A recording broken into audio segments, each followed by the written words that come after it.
on the side there, right? You can see the timer, and when you're finished, you just press. I just wait until it runs in a bit before you start drawing, primarily because sometimes it doesn't seem to capture. YouTube doesn't necessarily seem to capture the first part of it. You know what I mean? Oh, okay. You might want to put the camera over there a bit more. And I literally, No, I will it'll just. be upside down. And what I literally will do is I'll throw more light on by setting a lamp up and just pressing the button. I don't know if this lamp's plugged in or anything, but I'll just go pow. Does this change? You just, you see the light. If you have a look at the camera now through the phone, the change in light's pretty dramatic, and then you just move it into position. And my suggestion is have a look at the phone, make sure it's orientated and you're happy with the light coming off. If you're happy with that, and you just draw. Yeah, well, that's the thing with mine. I haven't actually cared. I just do them. I know. And sometimes I've had to stop and start about 3 or 4 times because of interruptions.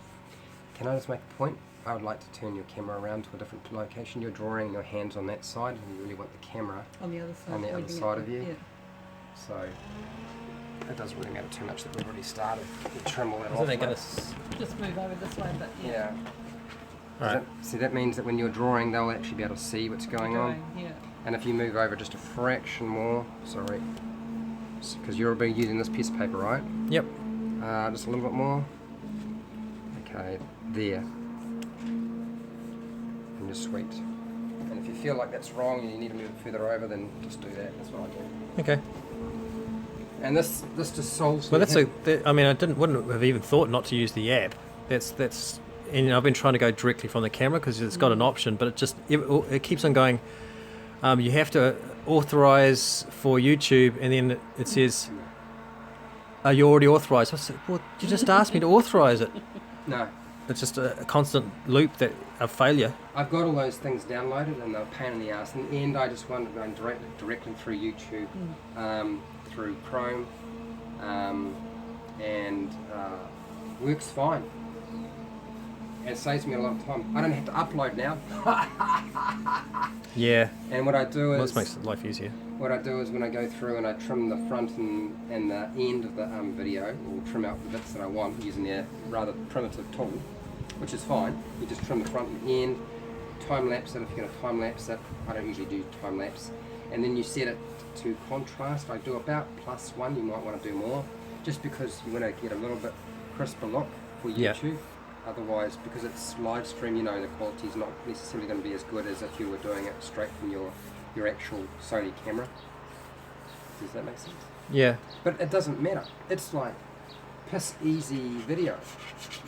Hardly any work required on your part. You just do your own thing. Finish in 10 minutes, half an hour. I'm done. Press it. I come back to it and deal with it later. Yeah. And I can keep up with one video every single day. Well, like I say, I'm sussed at least with my main channel for a while, and by the time by the time January rolls by, I'm working on other time lapses, but the time lapses I'm working on at the moment are really involved. Like I've been working on one, the Duchess de Berry one, for like 3 days. So it's not going to be a daily video. No. Well, I want to finish it because I want it to be a good piece, Yeah, I totally understand. But yeah, that's what I do is I have a whole lot of projects that have lots of little parts and they take a long time to put together, and I just work on them slowly, but I just make sure I push one out every day. And this is how I do it. I just live stream. Cool. And Well, thanks for that. That's really useful. And if I manage to get that Logitech, which I have enough money for, the Logitech Brio, And the quality will go up the as well. quality will go up, sound will go up too, because I won't be using my phone mic anymore. Yeah. And if I decide to go and get the Blue Yeti, I think the Blue Yeti is supposed to be close to Pro, and it plugs straight into the computer. There's no box channel thingy that you need to plug into. That's a weird noise. It's a USB Yeah. connection. It's like Yeah. piss Exactly. easy, which is why I would prefer to get the Blue Yeti over anything else. And I can get it, if I buy it from the right place, I can get it for about $350.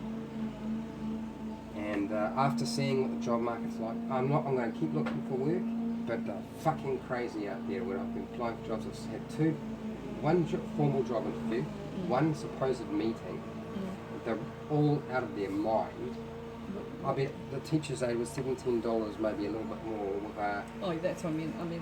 That's I could have told you that they pay dirt. and they had been interviewing since Monday, and I went and saw them on Wednesday. I was late, and they still saw me. I was late by half an hour, and they still accepted me. Yeah, well, that's The person Stanton, who was supposed to be interviewing me, she was forced to couldn't talk anymore, and she said, "I won't be conducting the interview. That I will over here will be talking for me." I was like, oh my god, that's how many people have seen. Holy shit.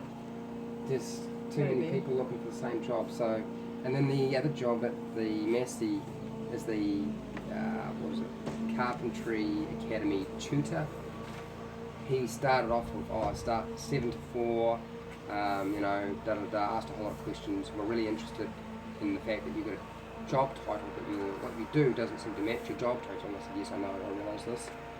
And then they asked me about all the other things I do, and then I found out they were looking at doing something like that, but part-time. And then they were talking about, 7 to 5. Okay, I started at 7 to 4, now it's 7 to 5. And then he's walking through and showing me the place and the building site. They build one house a year, and and at least once a year, probably only once a year, you need to be here at 2 o'clock in the morning to move the house onto the truck and outside. And I was like, okay, well that's once a year, okay. Then we're walking around and he said, I just don't want to have to argue with you about overtime or getting paid overtime, stuff like that. And if I need somebody to work 50 hours a week or 60 hours a week, I just need them to do it. Yeah, it's no argument. You have to pay it. You have to pay the fucking overtime. That's the law. What an asshole. So in the end, I was like, oh my god. And Good thing that this is a monetised video because I've been Fred's been swearing enough. You can always just dump the sound. We just dumped the Oh, true. Okay. But it doesn't matter at the moment anyhow because this is the non-monetised channel. Can't monetise it till till it it's gets only enough got views. four subscribers. You get enough views yet? Yeah, views, God, probably less than 100. You gotta start somewhere.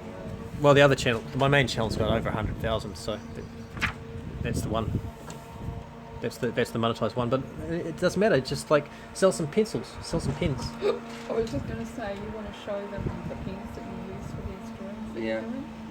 Yeah. And I often what I'll do is I will place that at the beginning of the video and at the end of the video. I've noticed.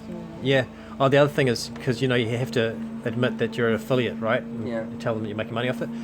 So It's I'm okay. going to replace the audio. So you do that at the end because you don't see that because it's like you have to scroll down to see that little bit of fine print at the end. It's not that it's fine print. As I was saying to Mum, because you can't change the font size. I haven't done anything more complicated than just say what the product was, Amazon affiliate link, website link, and put it below. That's it. I said on the Twitter and stuff because I'm limited with characters. I just say artist note. I am an Amazon affiliate, and then with the other ones I go through the, I'm an Amazon affiliate, and I do make money when you use the link to purchase, but at no cost to the purchaser, and that's it. So I'm figuring it out. But it's been so long since I've been doing anything, since I've been vlogging or anything. So it's all... I have to go back all over my social media marketing notes and all that kind of stuff and figure it all out again. But it doesn't take long because I've already done it. Done the courses, excelled in the courses, 98% passes and all that kind of stuff. So So those are the only jobs you had bites for? Yeah, well, I had 2 informal job interviews with Habitat for Humanity, but the job he offered was, he said that he'd put a good word in for me. This is Conrad, the CEO.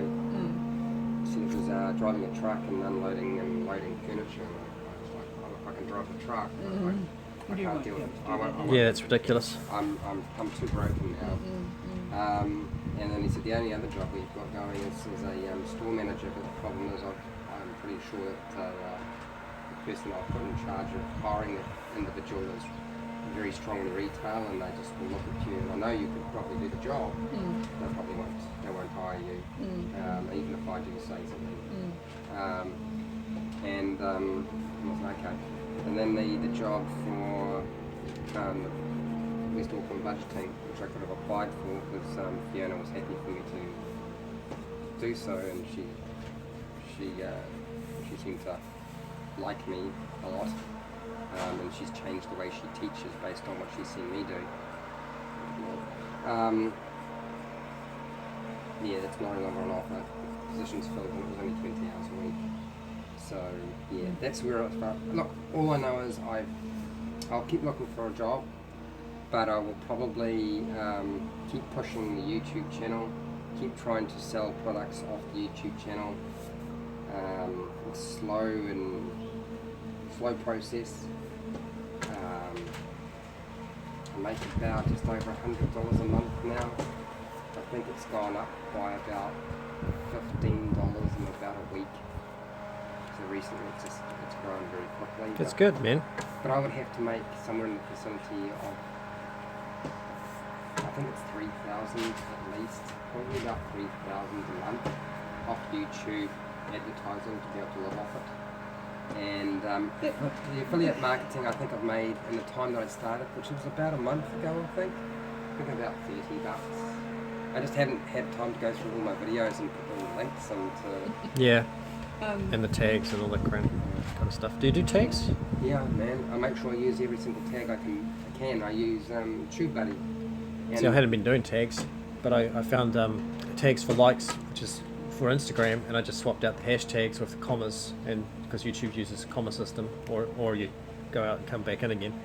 I tend to go straight onto the computer to do the tagging, and what I do is I go to a video that's very similar to the one I'm doing, and there's a feature on TubeBuddy that allows me to copy everything, all the tags that I put into a previous video, and just paste them directly into the new video, so I don't have to type them all in by hand.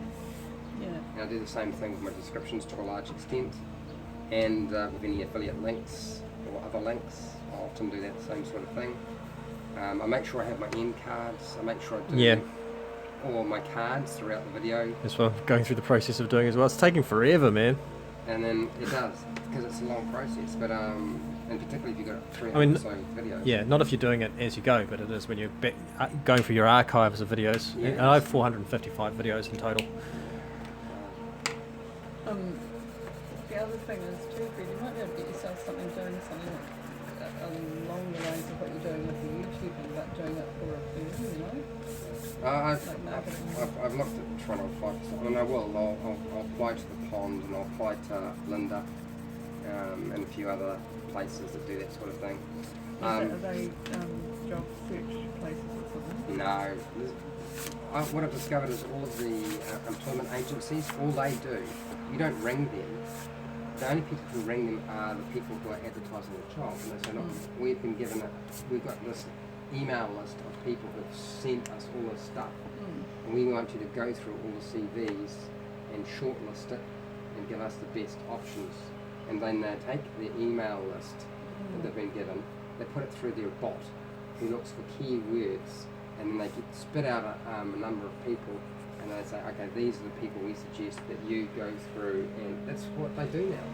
So even setting up your CV, you have to use the same system as you're doing on your YouTube videos. You're going to have to go through and find the search words that. Yeah. Anyway, so all I know is I'll do the D&D YouTube channel because it's moving. At least it's going. I'm going to start a new channel which I haven't completely released yet, called Wheeler Workshop, and I'm going to repair my house. So I'm going to film it. I'm going to put it on that channel. That's a good idea. Wheeler Workshop. Oh, okay. Yeah. And it'll just be stuff I do around my house and on my car and on my garden and putting my house together, and workshops on this and that and all the rest. Once we've got downstairs sorted, I can do the same thing with special effects monsters. I've looked at the videos Making. that are out on that sort of topic, and most of them are really low grade. People who are doing the videos quite often are either very inexperienced or extremely experienced but have absolutely no idea how to shoot video.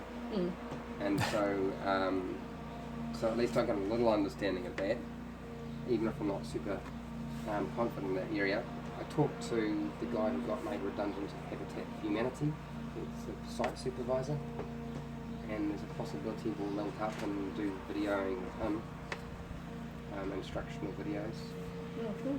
And I thought, well, with all this bloody talk of online teaching and so forth, I thought I would create some online courses and sell them online. That's also a good idea. And I'll use the YouTube channel as a jumping point initially to test the material, so I know if I need to improve stuff or change things. But you're good at it. You've got that. You always ask, like people whether they're, you ask for feedback before you move on and do things, and that's always a good thing. You've got that. Well, yeah.